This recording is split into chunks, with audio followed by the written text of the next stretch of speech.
Attention प्यारे बच्चों, एक बार फिर से आपका वेलकम है, स्वागत है NSC physics class by doctor Hamid sir में। आज बहुत ही मजेदार इंटरेस्टिंग टॉपिक्स होने जा रहे हैं। आपने देखा होगा फिल्म सब में एक आदमी घोड़े के पीठ पे जा रहा है और अचानक उछलता है और नीचे गिर जाता है। क्या बिल्कुल नीचे गिरता है, तो घोड़े के पीठ पे ही गिरता है। नहीं देखा फिल्म लगता है, बहुत सारी बच्चा है। घोड़ा काफी स्पीड से वो चल रहा है और अचानक वो घोड़े के पीठ से उछलता है और फिर जाके कहाँ गिरता है? वो घोड़े के पीठ पे ही गिरता है। गिरना कहाँ चाहिए? तो पीछे गिरना चाहिए ना। घोड़ा तो आगे निकल गया, ऊपर हवा में है, तब उससे क्या हुआ? आप सूझो, ध्यान दो, तो घोड़ा एक ही काम किया है, घोड़ा सिर्फ आगे दौड़ रहा है ना, हॉरिजॉन्टल में दौड़ रहा है। तो ये आदमी क्या कर, उछल रहा है, ऊपर जा रहा है, फिर नीचे आ रहा है। हाँ, आप भी मोशन में, तो लेकिन आप सिर्फ एक ही तरफ ना, घोड़ा तो एक ही तरफ जा रहा था, आपको सिर्फ आगे ही जाना चाहिए। आप लोग को 3 काम करना पड़ रहा है, ऊपर जाना, आगे जाना, नीचे आना। और घोड़ा एक काम कर रहा है, खाली नीचे जा रहा है, मतलब हॉरिजॉन्टल में जा रहा है, आगे जा रहा है। जबकि आप जब उछले, घुड़सवार जब उछला, जंप किया, तो वो 3 काम कर रहा है। एक, ऊपर जा रहा है, नीचे भी आ रहा है और आगे भी जा रहा है। 3 काम करना पड़ रहा है, जबकि घोड़ा में एक ही काम, सिर्फ आगे जा रहा है। तो ऐसी स्थिति में तो घुड़सवार को गिर कहाँ जाना चाहिए था? पीछे, लेकिन वो घोड़े के पीठ पे ही गिरता है। क्यों? इस सवाल का जवाब ये देता है law of physical independence of force. Law of physical independence. घोड़ा तो हर कोई नहीं चला सकता है, एक्सप्लेन करना मुश्किल है आपको, लेकिन एक काम तो सब कर सकते हैं। ए मुशर्रफ, नीचे क्या देख रहा है? तुम्हारा नाम यहाँ आ गया कि तुम क्लास में देख रहा है, अब पूरा दुनिया देखेगा तुम्हारा। ध्यान से, एक काम तो कर सकते हो ना। क्या? एक सिक्का ले लो, ट्रेन से कहीं गए हो, ट्रेन से सफर किया हो ना, ट्रेन में बैठे बैठे क्या करोगे? सिक्का उछालना, फिजिक्स का प्रैक्टिकल। सिक्का उछालो, तो सिक्का फिर कहाँ गिरता है? हाथ पे ही गिरेगा। जबकि ट्रेन आगे चल रही है, आपका हाथ आगे जा रहा है और सिक्का आपने उछाल दिया, तो सिक्का को 3 काम करना पड़ा, ऊपर जाना पड़ा, नीचे आना पड़ा, आगे जाना पड़ा। उतने ही देर में, जितने में आपका हाथ ने सिर्फ एक काम किया है, आगे गया है, और सिक्का ने 3 काम किए, ऊपर गया, नीचे आया, आगे गया। ये कैसे पॉसिबल होता है? इसको एक्सप्लेन किया law of physical independence of forces, बलों के भौतिक स्वतंत्रता का नियम। ये नियम कहता है अगर एक ही वस्तु पर एक ही समय में बहुत सारे बल लग रहे हो, तब सभी फोर्स एक दूसरे से स्वतंत्र होता है। कोई किसी के काम में, हम कहते हैं, टांग नहीं आता है। कोई बल, एक बल दूसरे बल के काम में क्या करता है? टांग नहीं आता है, सबको अपना अपना काम करने देता है। इसी कारण जाके सिक्का फिर कहाँ गिरता है? आपका हाथ पे ही गिरता है। आपने फेंका, एक फोर्स आप लगाया, एक इनर्शिया के कारण फोर्स लगा जिसके कारण वो आगे गया, एक ग्रेविटी ने फोर्स लगाया, एक साथ 3 बल लगा, तीनों अपना अपना काम कर रहा है। कोई किसी के काम में कोई बाधा, रुकावट, टांग नहीं आ रहा है, इसीलिए वो फिर कहाँ गिर रहा है? हाथ पे ही गिर रहा है। All forces are independent from each other. Independence, independence समझो ना, स्वतंत्र, इंडिपेंडेंस स्वतंत्रता, बलों के भौतिक स्वतंत्रता का नियम। If more than one forces are acting on a body at a time, then each force free from each other, एक दूसरे से स्वतंत्र होता है, सब अपना अपना काम करता है। ठीक है ना? इसी का नाम है law of physical independence of force. If several forces are acting on a body at a time, law कहता है, लॉ का स्टेटमेंट है, लॉ का स्टेटमेंट लिखना पड़ता है, इफ सेवरल, कई forces acting on an object at a time, then each force remain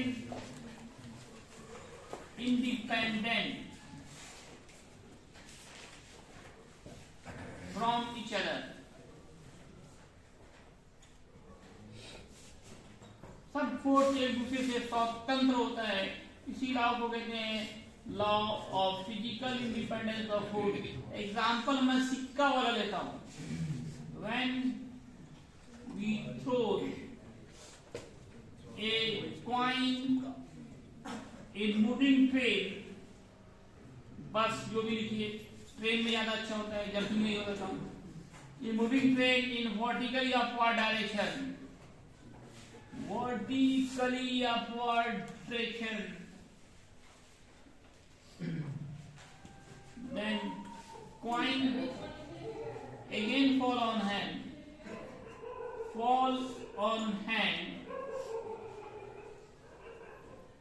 due to law of physical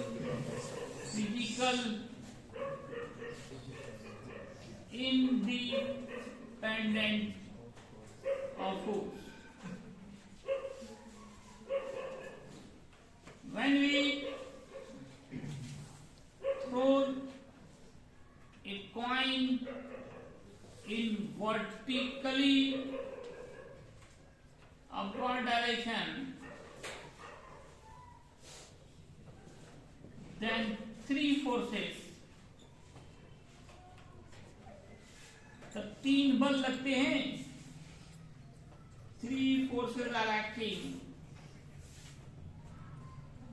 on coin, but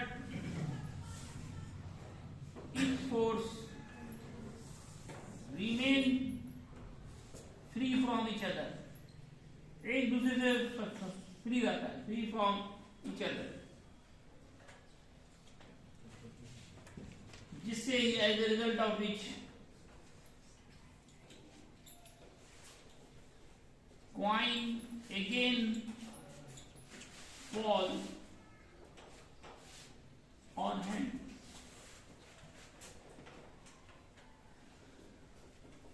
अब आइए Newton second law of motion की बात आप जरूर कर सकते हैं। Newton second law of motion, main जो लॉ है ना न्यूटन का, तीनों लॉ में से जो मेन लॉ है वो सेकेंड लॉ ऑफ मोशन ही है। बहुत काम का नियम है ये, रियल लॉ ऑफ मोशन इसी को कहा जाता है। तीनों लॉ में से जो रियल लॉ है, वास्तविक नियम है, वो सेकेंड लॉ को कहा जाता है, second law of motion. Newton second law of motion is real law of motion. क्यों कहा जाता है, इसके पीछे भी कारण है कि इसी लॉ में पहला और तीसरा नियम छिपा हुआ है। इस नियम से हम आपको दिखाएंगे कि पहला नियम भी निकाल सकते हैं, तीसरा नियम भी निकाल सकते हैं। So real law of motion is Newton second law of motion. Second law of motion ने बड़ा काम किया, फोर्स का दो फॉर्मूला दिया। इसका स्टेटमेंट मैं लिख रहा हूं। इसका कहना है द एक्सीलरेशन, जो एक्सीलरेशन प्रोड्यूस्ड होता है ड्यू टू अनबैलेंस फोर्स लगना चाहिए तभी एक्सीलरेशन होगा। Unbalance force is directly proportional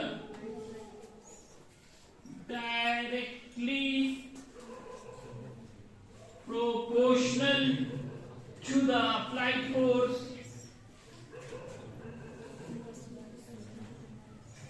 and inversely proportional to the mass। इसको समझिए आप। ए से होता है एक्सेलरेशन, ये डायरेक्टली प्रोपोर्शनल होगा फोर्स के और इनवर्सली होगा मास के। यही लॉ का कहना है, जितना ज्यादा बल लगाएंगे गाड़ी उतना तेज चलेगा, है कि नहीं। साइकिल चलाते कस के पेडल मारिए आप, कस की फोर्स लगाइए, ज्यादा तेज चलता है। फोर्स बढ़ने से एक्सेलरेशन बढ़ जाता है, गाड़ी का स्पीड बढ़ गया, rate of change of velocity बढ़ गया, दैट इज एक्सेलरेशन बढ़ गया। ये सब जानता है, नहीं जानता है। ज्यादा जितना ज्यादा फोर्स है उतना तेज चलेगा गाड़ी। कोई भी वस्तु पे फोर्स ज्यादा लगाएंगे तो ज्यादा तेज चलेगा। तो फोर्स बढ़ाने से एक्सीलरेशन बढ़ जाता है, फोर्स घटाने से एक्सीलरेशन घट जाता है। मतलब फोर्स और एक्सीलरेशन में कैसा रिलेशन है, डायरेक्टली प्रोपोर्शनल का। लेकिन फोर्स और मास में उल्टा है, हल्की वस्तु है उसको तुम ज्यादा तेज चला सकते हो। जितने फोर्स से आप साइकिल चला लेते हैं, क्या उतने फोर्स से ट्रक चल सकता है? नहीं चल सकता है। क्यों? मास ज्यादा है, मास ज्यादा है। छोटा पत्थर है, तुम ज्यादा तेजी से फेंक सकते हो। बहुत बड़ा सा पत्थर उठाना ही मुश्किल, हिलाना मुश्किल। मास बढ़ने से एक्सेलरेशन क्या होता है? घट जाता है। तो मास और एक्सेलरेशन में क्या रिलेशन है? इन्वर्सली, उल्टा, व्युत्क्रमानुपाती। इसको हम बाई करके लिखते हैं। अब दोनों इक्वेशन को मिलाएंगे तो बड़ा इंपॉर्टेंट फॉर्मूला फोर्स का मिल जाएगा। मिलाने का तरीका जानो। जो चीज बार बार आ रहा हो, कॉमन हो, वो एक लिखा जाता है। जो कॉमन है उसको मल्टीप्लाई करते हैं, कांस्टेंट या के लाते हैं। वेयर के इज कांस्टेंट, के इज कांस्टेंट। इसका मान इधर रोमियोडल दाम में बनाया गया वन होता है। ये वन वाला कांस्टेंट है, एम बाई एम। तो देखो बड़ा इंपॉर्टेंट फॉर्मूला जो बचपन से पढ़ते आ रहे हो, सिद्ध हो गया।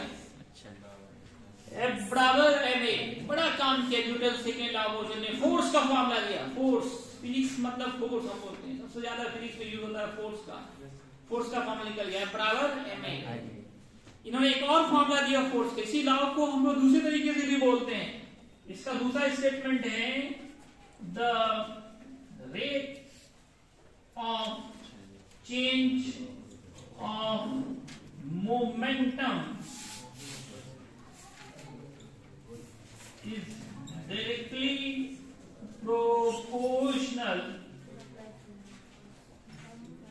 to the applied unbalanced force.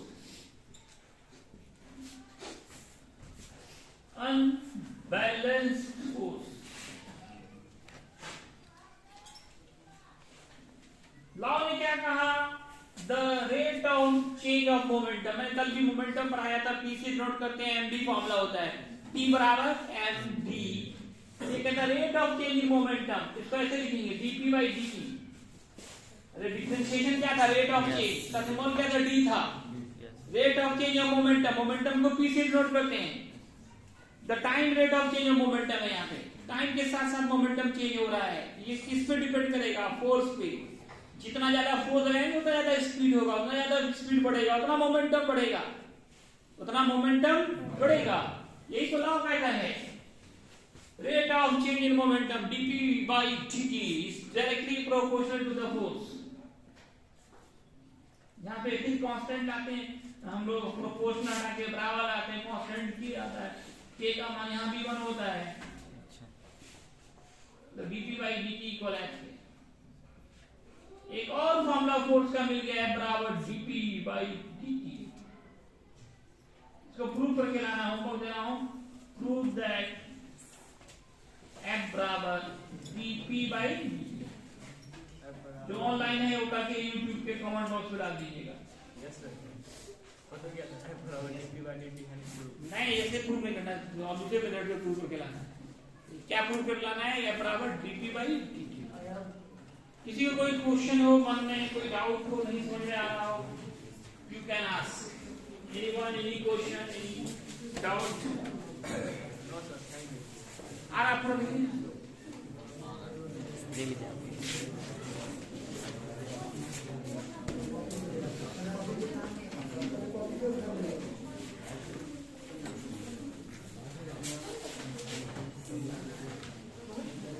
ठीक है दोस्तों, इतना ही है।